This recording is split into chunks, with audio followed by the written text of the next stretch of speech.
Hi guys, Caleb Mackey here with another Life's Little Gold Nuggets video. I know, 2 in a row? Wow. Well, as I mentioned yesterday in my other video, since I've had my gallbladder out, I've recovered and I've still been taking some time off, and so I just had some time today to do some more thinking. After doing my John Quincy Adams video yesterday, I thought it would be kind of funny to then talk about the man who came into office as president right after he did, and that was Andrew Jackson. What I did was I listened to John Meacham's book, The American Lion, The Life of Andrew Jackson. The title is just American Lion, but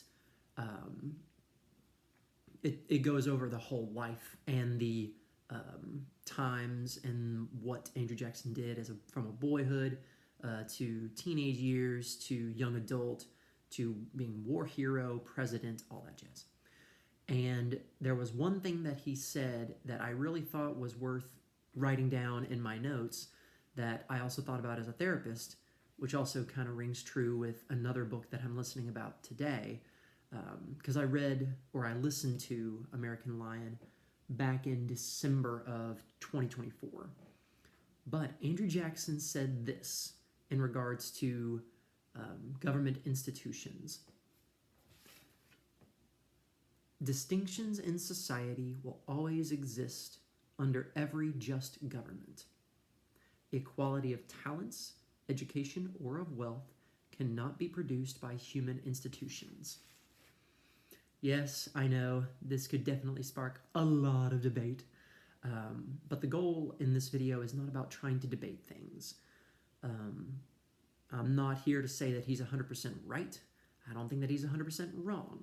I'm not here to say that anybody who thinks in these ways, part of it, as I said, with how I view it as a therapist, is two different polar sides of a spectrum of a situation.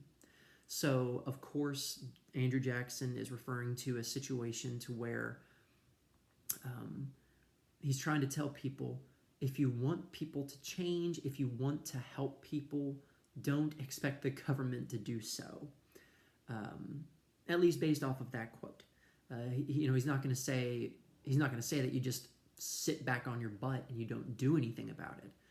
But what he's also saying is, don't put so much hope in trying to fight for legislative action or lawful action that will then make everything equal for everybody.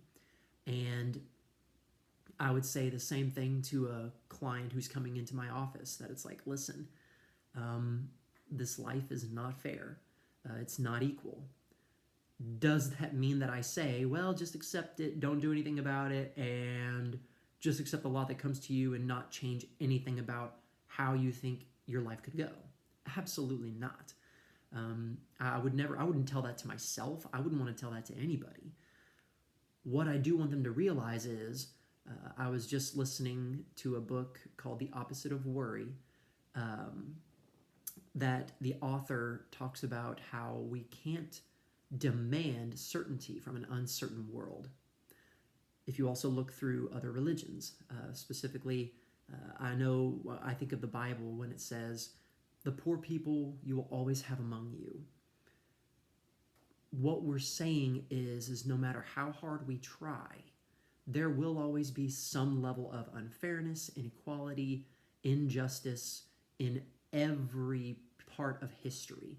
No matter if it's, we have books about ancient Babylonian, Assyrian, Greek, Roman, Jewish, English, American, African, all of it. There has never been one institution of a government in the human realm that has brought forth where through laws, through legislation, through everything, through even each individual's ability to do more, nobody was able to make it equal for every single person in every single way. That's too much of demanding certainty from an uncertain world. However, this is where I still would say, don't take everything that I say as, well, then we just accept our lot and we just don't do anything about it.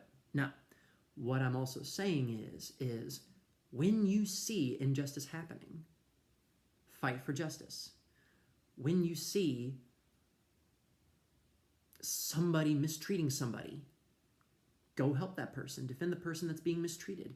When, as a therapist, if I hear that, if I've got a client who's having a lot of trouble, and I'm like, hey, if you've got problems at work, maybe if it's something with a boss, well, have you told your boss about what's going on? Don't just sit there and take it. Don't just let it happen. Go talk to your boss. If it's a couple, dealing with couples, how many times do I hear one or both sides talking about, you don't understand me, you're not listening to me, you're not doing whatever, and I'm like, okay, there's inequality in the relationship because you have two broken individuals who are both broken individually, and they're trying to make something better together, but it's going to be unfair. In my own marriage, I'll say that. Definitely, as much as I love my wife and as much as she loves me, there is no way that our relationship is ever fair between us. We have to fight really hard to make it equal between the two of us to the best of what our situations can allow. So it doesn't mean I just sit on my butt, don't do anything, and then just leave the rest to fate. But that's where I want to pull it into the therapy standpoint. We refer to these two different polar parts as different areas of locus of control. Locus of control just refers to the idea of what is it that somebody believes they have the ability to change, and how does it come about, and where does it come from? You have internal locus of control, which typically is where people who believe they are more like, I have it within me to do something about this. They're able to say that, oh no, this situation is really bad, but I'm sure that there's something else that I can do about it. I don't just have to keep doing it the exact same way. I can alter it. Okay, I believe that. That makes sense. And then on the other side, we have external locus of control. That puts the idea of responsibility or the idea of making change coming from things outside of us. And that's things like, hey, when I see that my wife is behaving sweetly towards me, I feel more motivated to be sweet towards her. I allow her behavior and what she's doing affect what I do. That's a moment of external locus of control. But I'm not saying that that's the best way either. So in regards to what Andrew Jackson said, equality of talents, education, or of wealth cannot be produced by human institutions. That's the idea of thinking, hey, if the government is able to do this thing, then we will have equality. If the government is able to do this, or if the state government is able to do this, whether federal, state, the judiciary, whether it's in other areas of external locus of control, if it's my husband, if he does this, or if my wife, if my boss, if my minister, if my friend does this, then I can make that change. It's just where we get two different viewpoints, and I believe that there's some bit of both. Just as the opposite of worry says, we can't demand certainty from an uncertain world. There are things that happen way out of our control that we cannot stop from happening. I cannot stop you every day from making your individual decisions, and you can't stop me from making my decisions. The only way is if we can try to talk to one another, or if we can reach out to one another. But I empower each of you today. Think about that idea to say, am I giving something too much control of my life that if I were to change it just a little bit to say, what more could I do on my own individual level to make a change, to actually make an impact? I don't know. Could it also be for some people that are internal locus of control, maybe so far that, do you not realize that, yes, you can keep working really, really hard, but then everything else can change around you to where that original plan just falls short?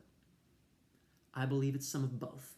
And learning to be able to recognize what we can't control, but then learning how much power we do have in what we can control can also help each of us make the next choice that can help us bring this world a little bit closer to whatever idea of justice, equality, or